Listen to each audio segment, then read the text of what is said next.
What's up guys, it's me Jeremy.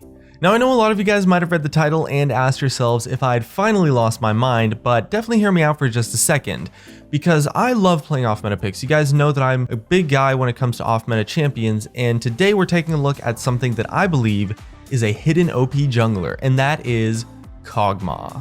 Now Kog'Maw Jungle actually works extremely well, and it has a win rate of around 53.5% at the moment, which is actually crazy high for this kind of an off-meta pick. It might be a little bit hard to believe at first, so let's explain how it works and you can try it out and maybe see for yourself. And big thanks to ProGuides.com for helping us out with the editing on this video. They do a lot of really awesome stuff on their site with some great content, and they have a free trial that gets you full access, so you don't have to take it from me. You can just check it out and decide for yourself if you like it or not. And if you enjoyed the video, hit that like button, and if you don't, definitely hit that dislike. And if you don't feel like doing either of those things, then maybe just put meh in the comments to petition YouTube to give us a meh button. Anyway, let's get started. So the main strength of Kog'Maw Jungle is going to be BLOODRAZOR, which is the strongest on-hit item in the game. And this is the real major part about what sets him apart and makes him so much better than Kog'Maw AD carry. Because BLOODRAZOR is such a powerful item for him, and as an AD carry, Kog'Maw just can't get a hold of it because you have to take Smite. And this is a surprisingly big advantage if you can make it into the mid game, and thanks to the way that it scales with Ginsu's Rage Blade, your on-hit build just becomes insanely powerful. I mean, yeah, it might sound a bit silly, kind of like something you might expect to see from my boy Professor Milk, but look at what these items really give you. You get insane attack speed, you get tons of mixed magic and physical damage, which is amazing. You get a nice helping of lifesteal and even a bit of crit chance to make sure that you're a tank shredder that people just can't itemize against no matter what they try to do. BLOODRAZOR itself is a significant advantage over Kog'Maw AD carry, and while you are still playing Kog'Maw, so you are still going to be that insane hyper carry in the late game. It can take a little bit of practice because Kog'Maw can sometimes be a little bit dependent on some support to survive in the early game, and although you don't have to worry about enemy AD carries in your jungle, you can be a little bit easy to invade in certain matchups. But with that being said, the first jungle clear is honestly surprisingly good. If you smite the Krugs for that stun buff and kite the camps a little bit, thanks to your W, you can just stun up jungle creeps really often for some relatively easy and safe clears. Ganks can maybe be a little bit awkward since you're slow and you don't have that much crowd control, but if you land the slow, you definitely have time to dish out plenty of damage, especially with the red buff, which just makes you do insane damage even in the early levels. So the ganks with him are kind of similar to like a Kindred almost in the sense, where the crowd control isn't necessarily amazing, but he has such a crazy amount of damage to back it up that they actually end up being pretty decent, honestly. And he works great with any laners that have their own hard crowd control, and as a result of his massive amount of damage, he does quite well in just 2v2 or 3v3 fights with the enemy jungler. So when do you want to pick Kog'Maw Jungle? Well, honestly, he is just friggin' amazing against tank junglers. So you definitely want to do it if your enemy ever picks a tank jungler. The tank junglers are a little bit less mobile, they're way worse at invading, so you get to kind of just enjoy your early game with a little bit of peace and quiet, and once you ramp up onto your first on-hit items, you can just carry a game 1v5 by yourself, honestly, because there's nothing a tank is gonna do to stop you. You just stand still, vomit on them, and watch their health bars burn down in a matter of seconds. He's quite literally the sickest counterpick to a mobile tanky teams. You're also the king of objectives with Kog'Maw Jungle, not so much controlling them with zoning tools, but you just take them down so goddamn fast, because it's pretty much the highest DPS of any character in the game. And with the lifesteal in your build, being squishy sometimes doesn't even matter that much, because you attack so damn fast that you can sometimes just heal up any damage that you might take. And this applies to the late game versus champions as well. You've got massive scaling and crazy damage output, which is something you definitely want on your side if you're in solo queue. Also, something that goes a little bit underappreciated is that when it comes to solo queue, teams in general, probably yourselves and the players you play against, are honestly just not that good at closing out games after a good mid game. They don't really chokehold the objectives like they should, and as a result, a lot more games reach that actual late game phase than otherwise would in something like competitive play, and Kog'Maw abuses this factor extremely well, because it gives you pretty good reliance to actually get to the late game even when you're behind.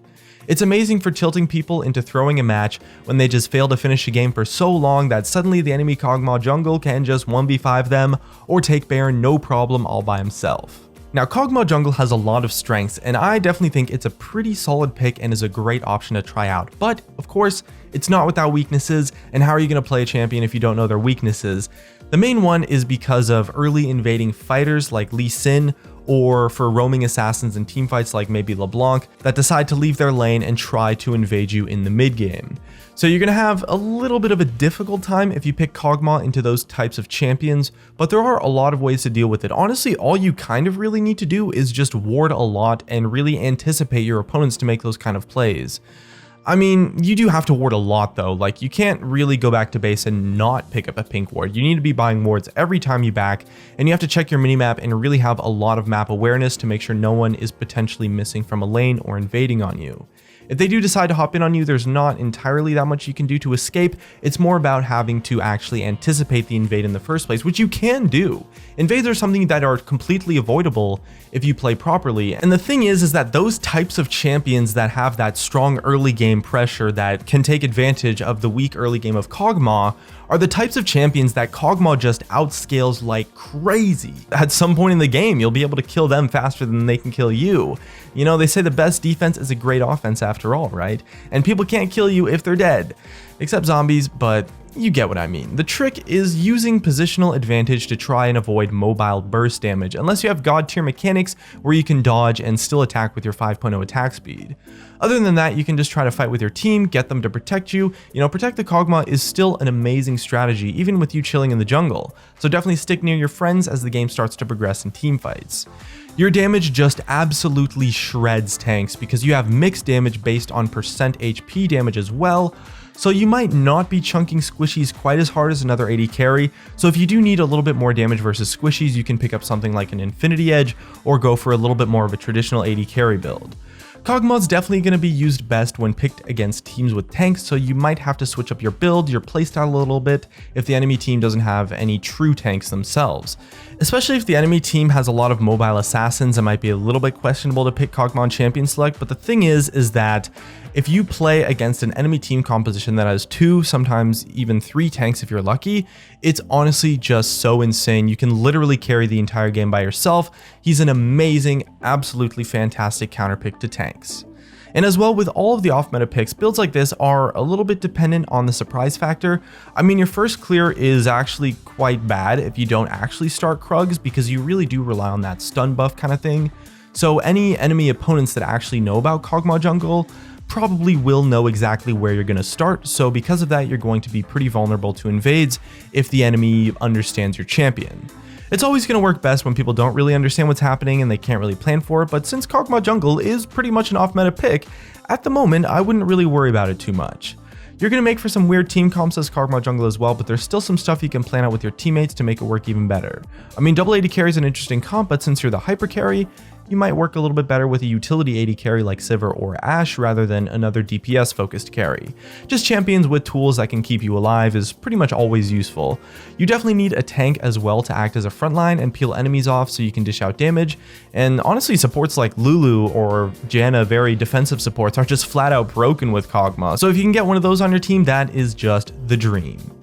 So to wrap things up, it's actually a pretty viable pick, but it is a little bit situational in certain team comps based on your team comp as well as your opponents, unless your mechanics are just so god tier that you can survive alone or by yourself, or maybe if you're playing with some friends or a pre-made group to where they can actually work together to protect you.